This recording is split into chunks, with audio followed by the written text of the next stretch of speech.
السلام علیکم۔ ایک ہوا بڑا ہی بدنامی کا واقعہ۔ ایک پاکستانی کی جس کی عمر تھی 33 سال، رہنے والا اوکاڑا کا، اور اس کا نام ہے طاہر علی۔ ایک شادی شدہ شخص ہے اور اس کے 4 بچے ہیں۔ یہ نوکری کی غرض سے ملائیشیا گیا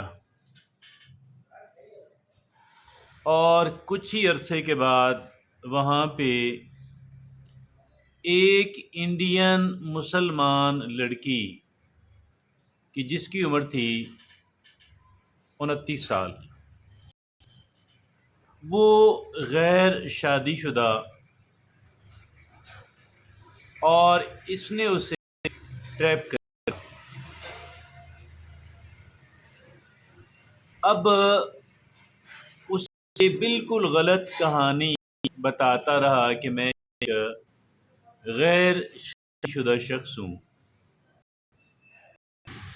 اور یوں وہ اس کے پیار اور میں مبتلا ہوئی۔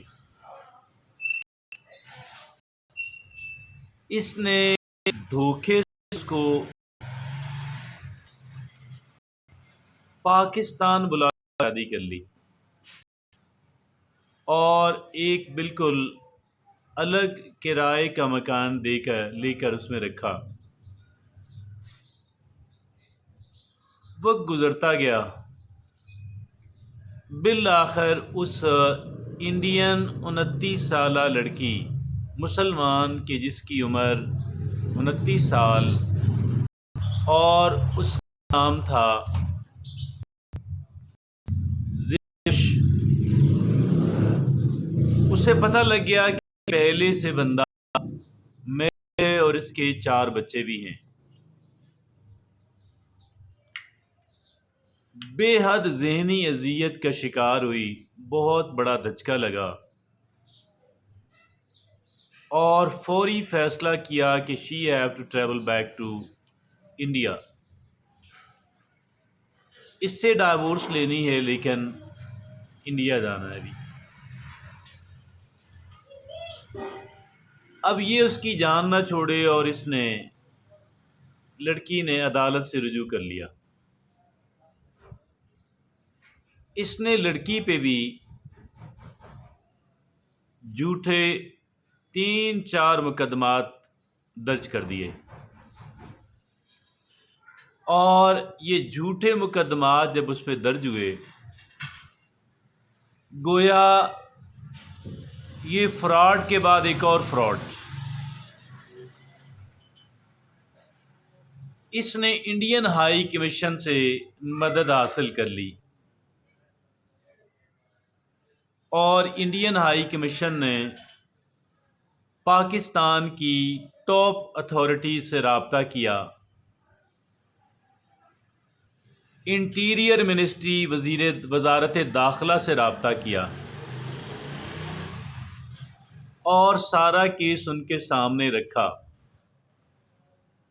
اس طرح جب انٹیریئر منسٹری انوالو ہوئی تو اس مظلوم انڈین مسلمان لڑکی کی جان چھوٹی۔ عدالت نے یہ ڈائیورس کرا دی اور شی ریٹرن ٹو انڈیا۔ آپ یہ بتائیے کہ اس طرح کے جو فراڈ اور کیسز ہیں، اس فراڈ کرنے والے کو کیا ملا؟ بدنامی، اور اب اس کی پہلی اوریجنل بیگم اور اس کے بچے، کیا زندگی بھر وہ اس کی عزت کریں گے؟ ہرگز نہیں، قطعاً نہیں۔ اور کیا وہ پہلے سے کہیں زیادہ ذہنی تناؤ کا شکار نہیں رہے گا؟ یقیناً رہے گا، اور ملک کی بدنامی الگ۔ لہذا یہ بات بالکل درست ہے کہ غلط کام کا انجام تو غلط ہی نکلنا ہے۔ ٹائمنگ کی بات ہو سکتی ہے کہ اس میں کچھ وقت تو لگ سکتا ہے، کہتے ہیں دیر ہوئے اندھیر نہیں ہے۔